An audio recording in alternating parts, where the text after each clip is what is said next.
कि अगर आपने ये तरबूज खाया तो आपकी मौत पक्की है, क्योंकि इस वक्त तरबूज से हर कोई डरा हुआ है और आपको पता है कि कौन सा मामला सामने आया है। एक परिवार ने चिकन बिरयानी खाई, उसके बाद रात में तरबूज खाया और सुबह होते ही चारों के जनाजे उठ गए। आखिरकार इसके पीछे वजह क्या है और कैसे अब तरबूज की बिक्री कम हो गई है? इनफैक्ट मेडिकल रिपोर्ट में क्या खुलासा हुआ है ये भी आपको जानना है। रिमझिम के 5 पॉइंट्स में सबसे पहला पॉइंट, बिरयानी और तरबूज खाने से आखिरकार 4 लोगों की एक ही परिवार में कैसे मौत हो गई। दूसरा है, क्यों देश भर में तरबूज की बिक्री कम हो गई है। तीसरा है, मेडिकल रिपोर्ट में क्या खुलासा हुआ है। चौथा है, डॉक्टर और एक्सपर्ट्स की क्या चेतावनी है। और पांचवा है कि खाने पीने की कौन सी चीज़ों से परहेज करना चाहिए। नमस्ते, मेरा नाम रिमझिम जेठानी है और आप मेरा शो रिमझिम के 5 पॉइंट्स देख रहे हैं। सबसे पहले मैं आपको कहानी बता देती हूँ जो आपको पता भी होगी कि 25 अप्रैल की रात को मुंबई का एक परिवार दावत रखता है, मेहमान आते हैं, सारे जने बढ़िया चिकन बिरयानी खाते हैं। उसके बाद रात में परिवार के 4 लोग, 2 बच्चियाँ और माँ बाप, ये तरबूज खाते हैं रात को तकरीबन 1-1:30 बजे और सुबह होते ही उनको उल्टी, दस्त, सांस लेने में दिक्कत और फिर पता चलता है पूरा दिन खत्म होते होते चारों की मौत। अब देखिए, जैसे ही मामला सामने आया है हलचल मच गई है कि आखिरकार क्या बिरयानी और तरबूज खाने से मौत हुई, क्या तरबूज में कोई ऐसा जहर था, कोई केमिकल था, ये सब क्या है, अब सबके मन में सवाल है। पहले मैं आपको बता देती हूँ किस किस की मौत हुई है। अब्दुल्ला डोकाडिया व्यापारी, एक लोकल व्यापारी, 40 की उम्र, मुंबई का ये मामला है। फिर आप देखिए, पत्नी इनकी नसरीन, 35 की उम्र, 2 बेटियां, आयशा 16 साल की और जैनब 13 साल की। अब देखिए, डॉक्टर ये कह रहे हैं कि अगर तरबूज बासी भी था तो मौत कैसे हो गई। भाई 24 घंटे के अंदर अंदर मौत कैसे संभव है, चाहे वो केमिकल, कोई पेस्टिसाइड, फूड पॉइजनिंग, मौत कैसे हो गई। अब मैं आपको बताती हूँ कि आखिरकार हुआ क्या है। हालांकि बहुत सारे एंगल सामने आए हैं, लेकिन मैं आपको बता देती हूँ ये वो परिवार है और कैसे तरबूज खाने से मौत हो जाती है। फिर अब तरबूज की बिक्री भी कम हो गई है और मामला यही था कि पहले चिकन बिरयानी खाई, उसके बाद तरबूज खाया। अब देखिए, ये पता चल रहा है कि फूड पॉइजनिंग हुई है, इसकी आशंका लगाई गई, लेकिन अब पोस्टमार्टम रिपोर्ट में भी कंफर्म हो गया है कि फूड पॉइजनिंग निकला। अब इसकी जो मेन, जो पूरी की पूरी, मैं आपको बताऊं कि वो केमिकल जब टेस्ट होंगे, एग्जैक्ट जो मामला पता चलेगा, वो 15 दिन या 1 हफ्ता लग सकता है। लेकिन देखिए, बहुत डॉक्टर्स ने ये कहा है कि हो सकता है फूड पॉइजनिंग हुई हो तो डायरिया भी हो सकता है, कोई बैक्टीरियल इन्फेक्शन हो सकता है, डिहाइड्रेशन हो सकता है। लेकिन सवाल तो ये हो जाता है कि मौत, कि 24 घंटे के अंदर अंदर चारों की मौत कैसे हो गई। अब मैं आपको बताती हूँ, तरबूज में मिलाए गए जहरीले केमिकल से क्या ऑर्गन फेलियर हो गया। क्योंकि देखिए, कहा जाता है और एक्सपर्ट्स ने भी ये बात कंफर्म की है कि किसी भी फल को बहुत पका हुआ या जल्दी पकाने के लिए या बहुत ही ज़्यादा फ्रेश दिखाने के लिए, लाल दिखाने के लिए, मीठा बनाने के लिए उसमें केमिकल इंजेक्ट किए जाते हैं। इसलिए आपको अक्सर बोला जाता है कि कुछ भी लीजिए बाज़ार से, उसको अच्छे से धो के खाइए। अब तरबूज में क्या कोई ऐसा जहरीला केमिकल था जिससे इन चारों ने खाया, इनका ऑर्गन फेलियर हुआ और मौत हो गई।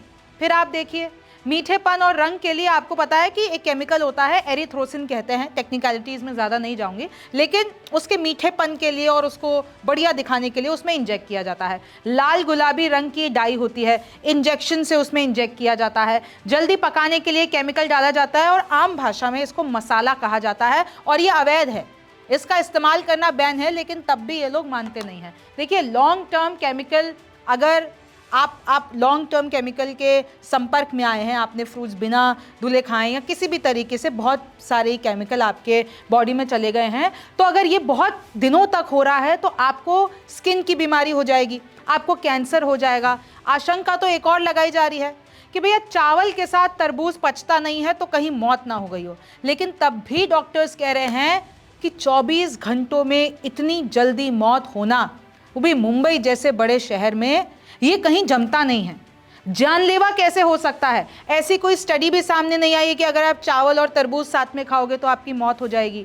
क्या ऐसा हुआ? सवाल तो ये भी उठाए जा रहे हैं कि उनको समय पर ट्रीटमेंट नहीं मिला, क्योंकि बात पता चली कि जैसे ही उनकी तबीयत बिगड़ना शुरू हुई सुबह के 5 बजे, क्योंकि रात में 1:30 बजे, भाई 10 बजे, 10 साढ़े 10 तक दावत चली, बिरयानी खाई थी, 1:30 बजे इन लोगों ने तरबूज खाया, सुबह 5 बजते ही इनकी तबीयत खराब होने लगी।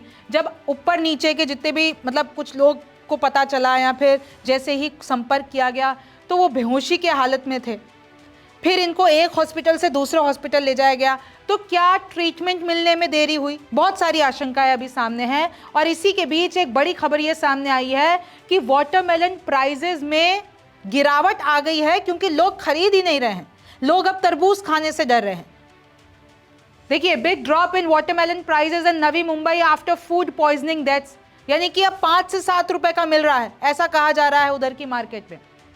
अब सवाल है कि मेडिकल रिपोर्ट में क्या खुलासा हुआ है। तो जो शुरुआती पोस्टमार्टम रिपोर्ट है उसमें यह बात क्लियर हो गई है कि जान फूड पॉइजनिंग के कारण गई है। फूड पॉइजनिंग, आप बाहर से कुछ भी खा लेते हैं। कभी आपने अभी थोड़े दिनों पहले सुना होगा गोलगप्पा खाने से एक 6 साल के बच्चे की मौत हो गई और गांव के सारे लोग अस्पताल पहुंच गए। तकरीबन 30 से 40 जने थे। इधर हर मसाले में मिलावट है, पैकेज फूड में मिलावट है, कॉफ़ी में मिलावट है, पनीर में मिलावट है। तो आदमी बचे तो बचे कहाँ से? हर जगह केमिकल है। अब देखिए, मौत के सटीक कारणों और जहर के प्रकार की जांच अभी हो रही है और उसी में ही अभी 1 हफ्ता लगेगा। सभी सैंपल मुंबई की कलीना फॉरेंसिक लैब में भेज दिए गए हैं। तरबूज में कोई जहरीला तत्व या फिर मौत की वजह कुछ और है, इसकी जांच की जा रही है। विसरा लैब भी भेजे गए हैं सैंपल। फिर जहां से खरीदा है वो तरबूज, वहां पर पुलिस पहुंच गई, जांच करने लगी, लेकिन वहां पे कुछ भी ऐसा नहीं मिला कि भाई ये ऐसे ही तरबूज खाने से किसी और की मौत हो गई हो। सिर्फ ये 4 कैसे मर गए, ये बड़ा सवाल है। शरीर में एक और रिपोर्ट में ये कहा जा रहा है कि भाई शरीर में पेन किलर जैसा कुछ था। कहीं ऐसा तो नहीं इसी के बीच में या उससे पहले इन्होंने कोई पेन किलर की दवा खाई हो। और इससे अब आपको भी क्लियर हो जाना चाहिए कि ऐसा नहीं है आप कुछ भी अटरम शटरम खा लेंगे, उसके ऊपर कुछ भी खा लेंगे तो आपका बॉडी रेजिस्ट कर लेगा। देखिए, ये सामने एग्जाम्पल है। अब लिटरली जो बात अभी सामने वो तो यही है कि खाना खाया 10 बजे चिकन बिरयानी, तरबूज खाया और मौत हो गई। अभी तक तो यही मामला सामने आ रहा है। अब देखिए, मैं आपको बता देती हूँ, जो फूड सेफ्टी कमिश्नर हैं महाराष्ट्र के, उन्होंने ये कहा है कि जो पेस्टिसाइड रेसिड्यू होता है वो इतनी बड़ी ट्रेजेडी नहीं कर सकता है। और देखिए, एग्रीकल्चर प्रोडक्ट है वाटरमेलन।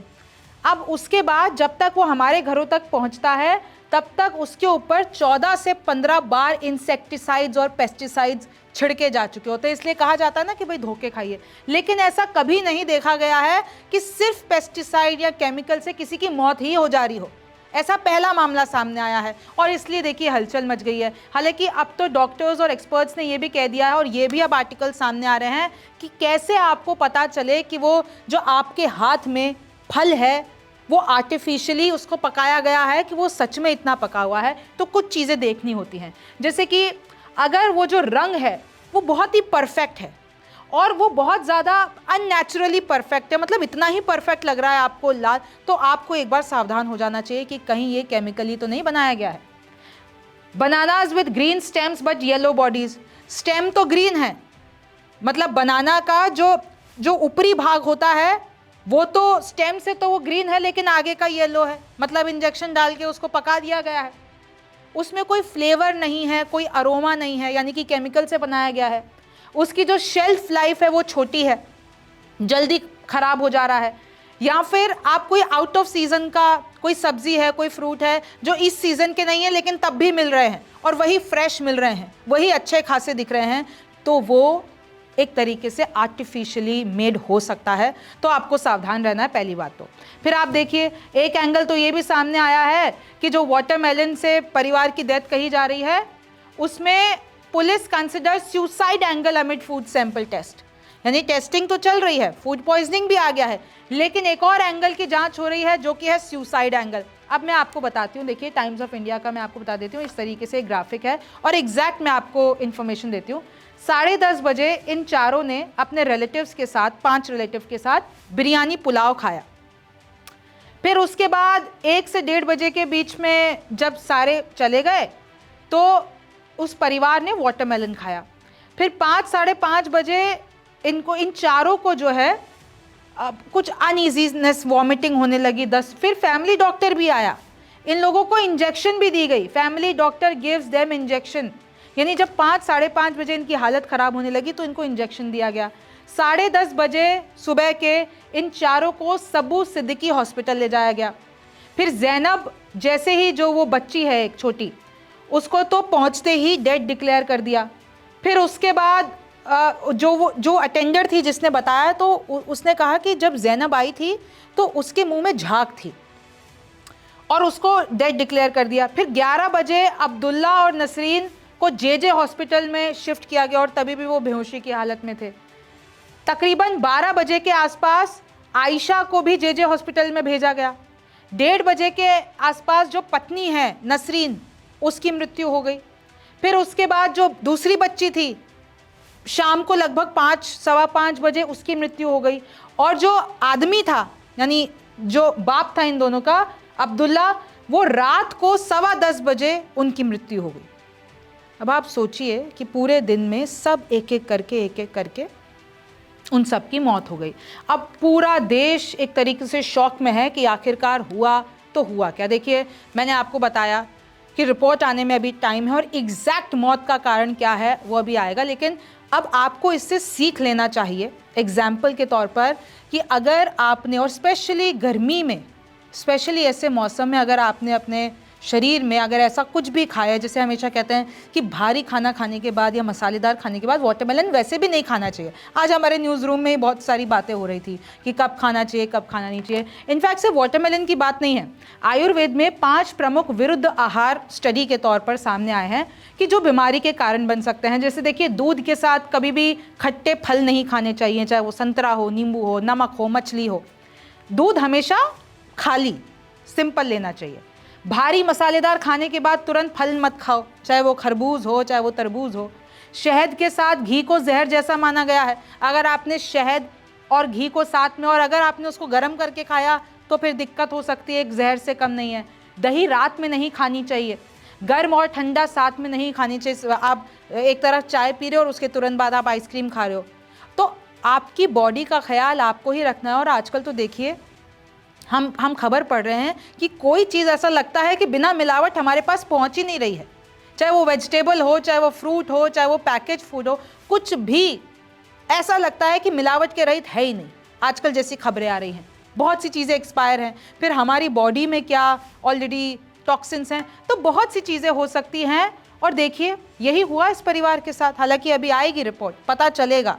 सुसाइड एंगल भी बताया जा रहा है, कोई किसी ने जहर देने की कोशिश ना की हो, या सच में जो ये बॉडी केमिकल आपस में रिएक्ट कर गए, क्या इनके ऑर्गन फेलियर हो गए। तो बहुत सी चीज़ें इसमें सामने हैं, लेकिन अब आपको भी सतर्क हो जाना है। आपको इसके बारे में क्या लगता है मुझे कमेंट सेक्शन में ज़रूर बताइए। मेरा नाम रिमझिम जेठानी है, और सुनिए, जाते जाते डॉक्टर क्या कह रहे हैं वो भी सुनते जाइएगा। वो मुंबई में हादसा हो ना, बेचारे 4 लोगों की जान चली गई। क्या वो चिकन की वजह से हुआ था? Food poisoning. चिकन तो दूसरे लोगों ने भी खाया था, चिकन की वजह से हो सकता है, लेकिन चिकन हम अच्छी तरह से उबालते हैं, पकाते हैं, तो कोई बैक्टीरिया टॉक्सिन है उसमें, तो उसी समय नष्ट हो जाएगा। तो इसका फाइनल रिपोर्ट आना तो बाकी है। क्या किसी ने जहर दिया था, क्या कोई केमिकल था, क्या एप्स्टीन या बिल गेट्स का कॉन्स्पिरेसी था, वो बाद में पता चलेगा। डॉक्टर रवि गोडसे का डायग्नोसिस है स्टैफिलोकोकस ऑरियस प्रीफॉर्म टॉक्सिन की वजह से हुआ था। ये क्या होता है? देखो, इस केस में वायरस, नोरो वायरस वगैरह नहीं लगता, ना तो फंगस, ना प्रोटोजोआ, अमीबा लगता है। बैक्टीरिया में साल्मोनेला, शिगेल्ला नहीं है। ई कोला है तो टॉयलेट के साथ खून गिरता है। कैंपेलोबैक्टर नहीं है, लिस्टेरिया नहीं है। बोटुलिनम होगा तो ऐसा डिप्लोपिया, डबल दिखना, न्यूरोसाइंस होते हैं, नोजिया, वॉमिटिंग नहीं होता। ये स्टैफ ऑरियस का टॉक्सिन है। तो ये टॉक्सिन और बैक्टीरिया में क्या फ़र्क है? कल्पना करो कि आपका बदन एक शहर है और अतिरेकी उस पर हमला कर रहे हैं। वो अतिरेकी है बैक्टीरिया। वो 2 तरीके से हमला करता है। पहला उनका तरीका होता है कि आपके बदन में घुस गए और बैक्टीरिया बना दिए, फिर उन्होंने टॉक्सिन बनाना चालू किया। आप उनके साथ कैसे लड़ोगे? एंटीबायोटिक से। एंटीबायोटिक से उसे मार दोगे। दूसरा है, वो लड़ना थोड़ा मुश्किल है। अतिरेकी बॉम्ब बनाते हैं और बॉम्ब टॉक्सिन छोड़ के वो चले जाते हैं। तो अतिरेकियों पर बैक्टीरिया पे हमला करके वो बॉम्ब को कुछ फर्क नहीं पड़ता, बॉम्ब तो फटने वाला है। तो ये टॉक्सिन की वजह से हुआ है। तो हम क्या प्रिकॉशन ले लें? मतलब फल तो सेहत के लिए अच्छे हैं और गर्मी का मौसम भी है। अभी हमने अचानक फल खाना बंद कर दिया तो जो हजारों लोग फल बेचते हैं उनके बच्चे क्या रास्ते पे आएंगे। और एक ऐसा कितना दिन चलेगा? कल 500 लोग मरने वाले हैं गर्मी की वजह से, तब हम गर्मी के ऊपर वीडियो चला देंगे तो ये फल का तो निकल जाएगा लोगों के मन से।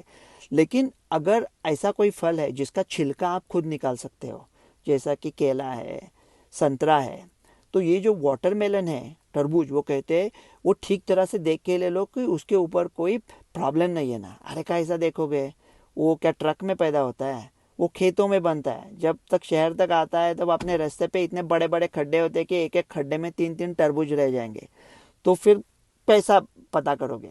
तो आप जब उसे तरबूज को काटते हो, काटने के पहले ठीक तरह से साफ करो। साबुन लगाने का जरूरत नहीं है, बहते पानी के नीचे रखो, ठीक तरह से साफ करो। वो जो छुरी है वो साफ सुथरी हो।